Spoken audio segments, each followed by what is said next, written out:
All right, what's up, guys? How's it going? I got a quick question. Does my voice sound better than usual? Do I sound more clear? Because I'm recording this on an iPhone 13. Usually I record on an iPhone 8, but there was a crack by my microphone. This is the phone case. Famous Criminals. It's supposed to look like the Nuggets logo. But when I was doing the StreamYard with Shady Jeff last night, I sounded like a robot. It was really bad. So this better sound good because this phone was $800. And for that money, you could buy a 2006 Nissan Maxima with an engine that sounds like a goddamn chainsaw.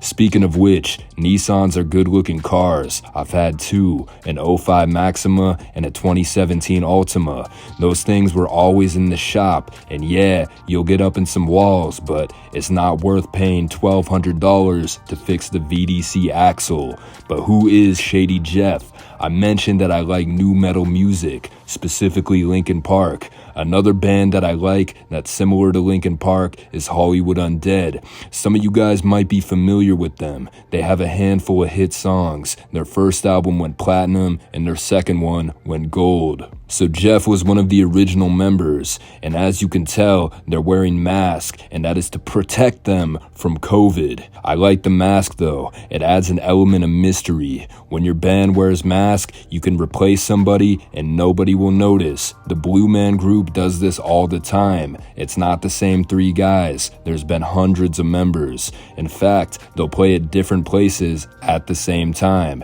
Dead ass. One confusing thing about Hollywood Undead is now they're all 40 years old, they got kids, wives, starting to develop beer guts. Now they're making videos without the mask. You guys look old now. This is when the masks come in handy.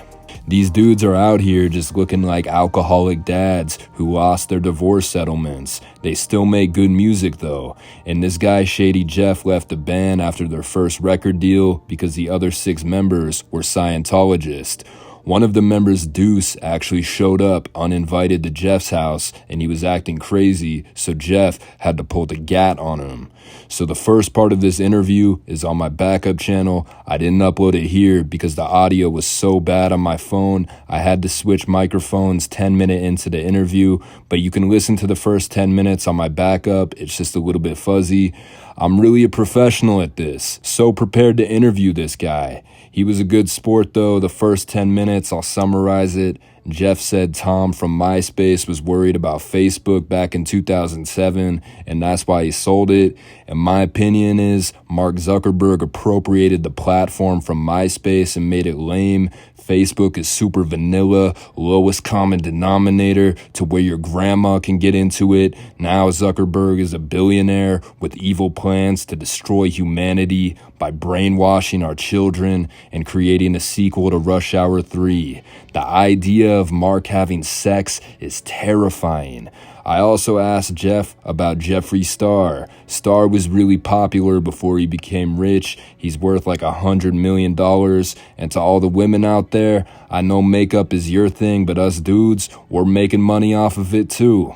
And finally, Jeff confirmed that the original 6 members of Hollywood Undead are Scientologists. Scientologists worship aliens and believe in ghosts. I think Scientology is ridiculous, but I know a lot of people who believe in spirits and aliens, so I see how the average Joe can get sucked into it, but it's a total cult. They make you pay tons of money, and they have people working for $10 a week. Skrillex is also a Scientologist. Jeff said Scientology is like a mafia. They'll get 200 people at your show, no matter what.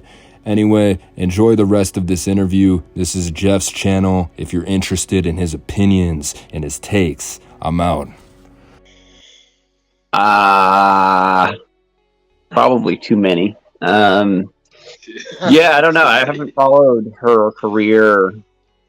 She was always really cool. She would like, there was like always a bunch of us kids hanging around Hollywood, and she was kind of like a cool like mom type. Like she'd show up to like Jarrell's house with like her car full of like groceries for us and shit. Like she's very nice lady. Always was. I hope she's doing well. But that was I haven't seen her. I mean, since mid 2000s or something like that. It's been a long time. I knew like half the people in LA at one point, and then somehow now I don't know anyone. It's pretty funny how things can change in the same city. I used to go out 6 nights a week. Now I don't go out. I don't go six times a year. But that's what happens when you get old. I mean, I think it's like the social media connection, because you were like kind of big. Yeah. A ton of people wanted to know you. Well, social media is like it's made everyone stay at home too. Like no one goes out anymore and socializes, like really socializes. Everyone just has their little community online. But it's fun. It's been cool doing YouTube. Like the kids really like the videos I make talking about old times, which has been really fun. After all this time, it's crazy that anyone even cares or remembers who I am, but it's pretty funny. It was a big deal. It was a very strange thing to happen. Strange part of my life. You were in Hollywood Undead, and they're like, oh, the guy Shady Jeff left, and they kind of dissed him. They did these like Shady Fizz videos of a dude like sort of emulating you. Yeah, they tried to make it. They tried to erase me from the internet before they like in a time when you thought you could erase people from the internet. But yeah, they just tried to, for that whole project, I was front and center. So it's like kind of hard to get away from, that type of thing. Everybody's like, "What happened to Shady Jeff?" And they got sick of hearing about it. But yeah, they tried to, they re-released all kinds of music with, my vocals taken off of it, and changed the music video like 3 or 4 times. They did a bunch of stuff to try and cover it up, but not all of the stuff is still out there, but like 80% of the stuff, the original stuff, is still out there. And kids have kept really good track, like the Hollywood Undead wiki freaking blows my mind when I go on there. I'm like, damn, like I haven't seen any of these pictures of me in 20 years. Like they have all these pictures. Like yikes. But it was fun times, man. I had a lot of fun, and I'm glad I got to do what I did, and I'm glad I got out of it. With a good head on my shoulders. Would have liked to have traveled a little more, but I've done a lot of traveling without having to, be working while I'm traveling. Where have you traveled to? I've been to Japan and China, and when I was a kid, I did a lot of sailing. So I sailed like all over the Pacific coast, from like Chile to Alaska, and I've just tried to do as much traveling as possible. It's really fun. I lived in Central America for a little bit in Nicaragua. That was really cool, being like a kid from Southern California and just going and living in a third world country for a little bit. It was pretty fun. You act like Southern California isn't third world, right? It's pretty bad, dude. You got a point there, man. It's funny, like whenever I've got my son just went to Thailand, and I hit him up and I was like, wasn't it awful getting out of the airport in LA? And he was like, yeah. And it's like, you think Southern California is so cool, but then you leave here and go someplace interesting, and you come back and you're like, yuck, like there's nothing interesting here. Like, like the city is built by people that hate you, like it's weird and everything. So even like I'm in Northern California right now, and like even going from LA to Northern California, we're just like, geez, like it's such a different pace. And like we're the like fast, annoying drivers, and like we're having to like relearn and like chill out being in a chill town. versus LA. That's just really like high paced all the time. Yeah, so it's more like chill in Northern California. They're more like I know they're more liberal up there for sure. Yeah, it's mixed. There's a lot of, I mean, you got a lot of conservatives in California still, quite a bit. They like to make it sound like it's really bad, but I mean, like in LA and like in San Francisco, there's some pretty, it's like you go there and you're like, Jesus Christ, like this is awful, like it's like bad things happening here. But the rest of California is very nice, like very nice, and you have a lot more, you got a lot less just like strictly liberal. It's just outside of the cities is pretty cool, but in the cities are pretty bad here. It sucks because we have some pretty nice cities. Like San Francisco is a beautiful place. Like LA and San Francisco are absolutely amazing places, but there's just too many damn people. And there's too many people trying to control people there too. So it's just like, it's a bit much. And it's really expensive. Like, really expensive. The other thing I knew you from was Adam Kokesh. Like that was like a random thing. Like you and him are like buddies. Yeah, that was funny. That was also a kind of fun and strange period of my life. But yeah, Adam was a talented dude. We did. I'm not sure. Like we orchestrated like a march on Washington D.C. that got like out of hand on Facebook. Like 80,000 people were saying they were gonna go. And then like 10 people showed up or something. No, well, we had to. Adam like called it off out of nowhere because he went to jail for like smoking weed in Philadelphia, like at some event, at some weed smoke down thing. And I think they got to him in jail. I think they got to him and told him that he, can't do that event or else they're gonna like not let him go, or like, who knows what they tell people. But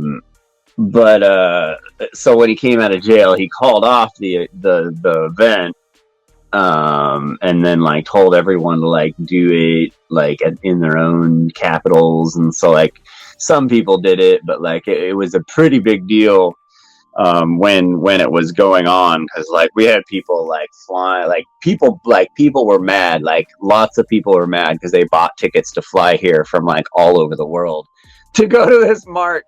It was a trip. But man, I had my phone was tapped. I had Crown Vics following me. Like, it was sketchy shit. All those agencies have all this money and they have nothing to do, so they harass peace activists like me and Adam. But yeah, it did some could have done a lot more. But yeah. I do blind interviews all the time where I have no idea why. And because I got people that want to argue with me about veganism. I got people who want to argue with me about everything. So whenever someone hits me up to do an interview or debate, I take it, and I don't even care what it's about. But I call blind debates. I have like on my YouTube, I have a section where it's all my interviews that I do that are just like with random people about who knows what. It's fun. I like it. Yeah. A lot of people some people will like be like wanting to argue with me, but then they get on here and it's just like they don't want to argue anymore. Yeah, because you're a chill dude. Well, people like hiding behind behind their computers. Once they're confronted face to face with someone, even if it's just through cameras, they're like, oh, people are a lot nicer in real life. Especially libertarians, we're total assholes online, but if you meet us, we're like the nicest people. Libertarians are like really generous people. Like right-wing people are like, they're usually like really generous because that's what they expect out of society. They expect people to give and like care for each other. They don't expect the government to care. And then like socialists are like the opposite. Socialists are really greedy people, You know what I Well, mean? they want to take So the choice away. Libertarians are cool because they have the choice to be charitable. They have the choice to be, like you're saying. But yeah, socialist, then it's like, no, you have to put in. And that's where I have a problem with that whole thing. Not being able to voluntarily choose where your money goes is pretty dastardly. vegans can be annoying sometimes, but like vegan bashers are like even more annoying. Yeah, no kidding. Yeah. Yeah, I mean, people that eat meat get really triggered over vegans, and they're always like, "You guys are so triggered," and we're like, "I don't know, man. You seem a lot more triggered." Because people call me evil and stuff. It's wild, like they think there's all these this conspiracy to weaken the human race by making them me vegan, and like it's this big whole new world order agenda thing. And it's like, I don't know, I've been vegan off and on 20 years of my life, and like I'm 44 now, and like I'm in pretty good shape, and it's been, a lot of just, I mean, it's not just eating vegan, it's a lot of, exercise and just healthy, clean living. But, you know, it's, I have a lot of reasons why I don't eat meat. It's a lot of, like, socio-political, like, I have a lot of political reasons, a lot of moral reasons. I could go all day. But I don't, without government subsidies, no one would be eating meat like they do now. It's very, like, I owned goats once, and it was really expensive to keep those things alive, man. And then just to like, if you look at the numbers, it's like kind of economically crazy to grow an animal to kill it and eat it, because they take so much food, water, medical attention, land, like it takes a lot to grow an animal to any size. And then and so because of that, the government has to pay farmers a lot of money to grow these animals for everyone to eat. And so if that ever changed, if the subsidies ever went away, people would be having meat, once a week maybe, instead of every single day for every single meal, which is a little too much, if you ask me. Yeah, I just did two moderated debates with a farmer about whether or not the plant-based diet or the animal-based diet did more harm to the environment. And after 3 discussions and 2 live moderated debates, I got him to concede that the plant-based diet was less harmful to the environment, but it took quite a lot to get him to do that. We actually like had to get down and like look at the numbers, and like it was I feel like it took a year off of my life going after this farmer guy, but it was pretty fun. I was never, like now I have complete control of my health, basically, like my weight and everything. And when I was eating the standard American diet, I was just always struggling, keeping in shape and not gaining weight, and I was constantly fluctuating.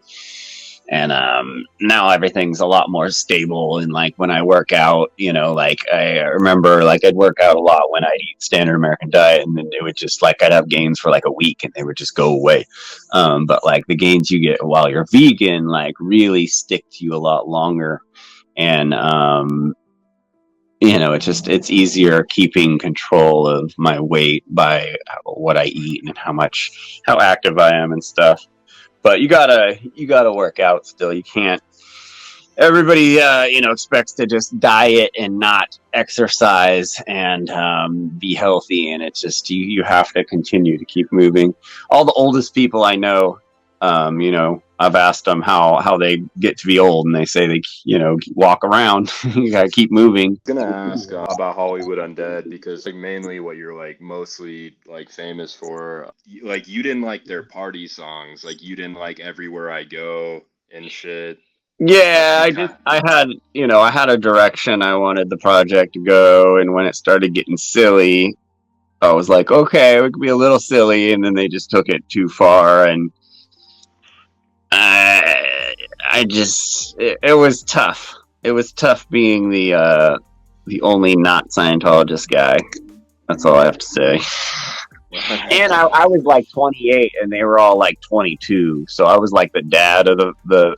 I managed the band as well as was in it, and then on top of that, I was the oldest one, and so like I was the dad of the band, and it wasn't easy to be the dad of that band. That's for sure. There was lots of times that it was a very hard project, just because there's so many personalities, way too many people in that band. You know, people always ask, oh, who is the most worthless person in the band? I was like, well, Maddie, but the girls, yeah, like, what the fuck? Because it was like, did that guy even really do? take any of those voices out except for his. You know, like he didn't really do much.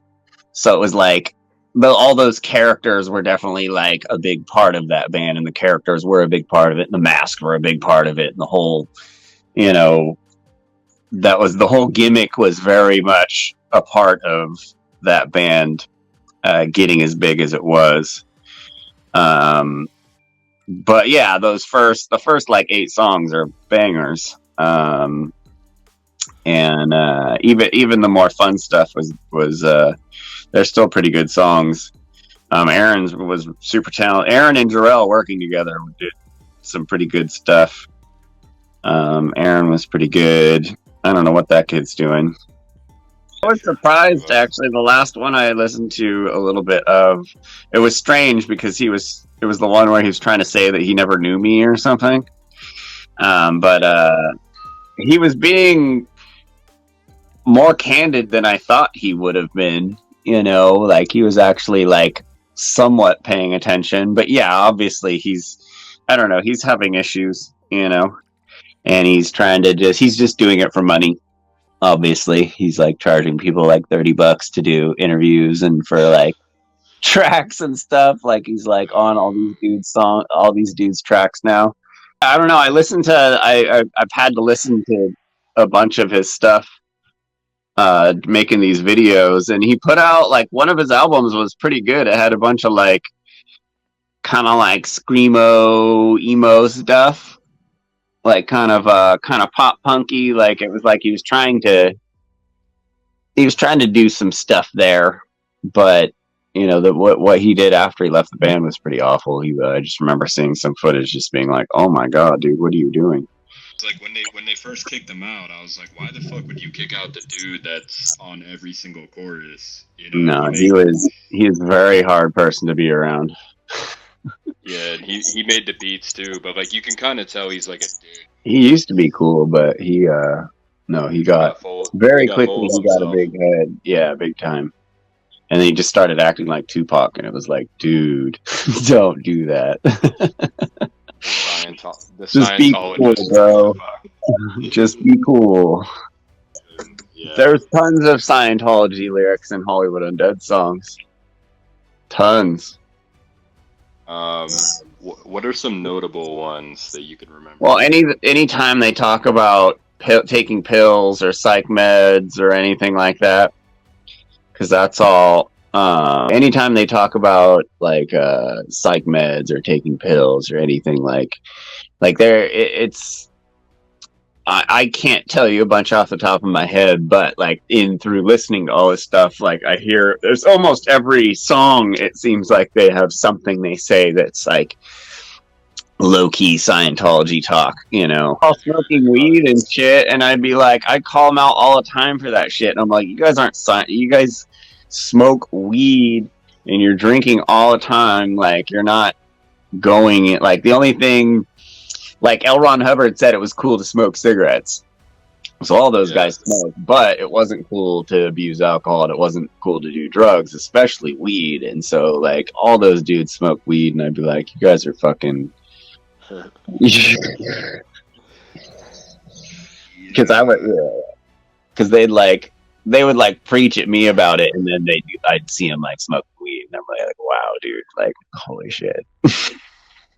Were you taking like medication or something? No, I wasn't. I just drank a lot back then. I smoked a little weed, I think, back then, but I was mainly just drinking way too much whiskey and Mickey's, Jameson and Mickey's. Well, cool. Yeah, I'll check out your channel, and go ahead, everyone, follow me at youtube.com/@JeffreyPhillips.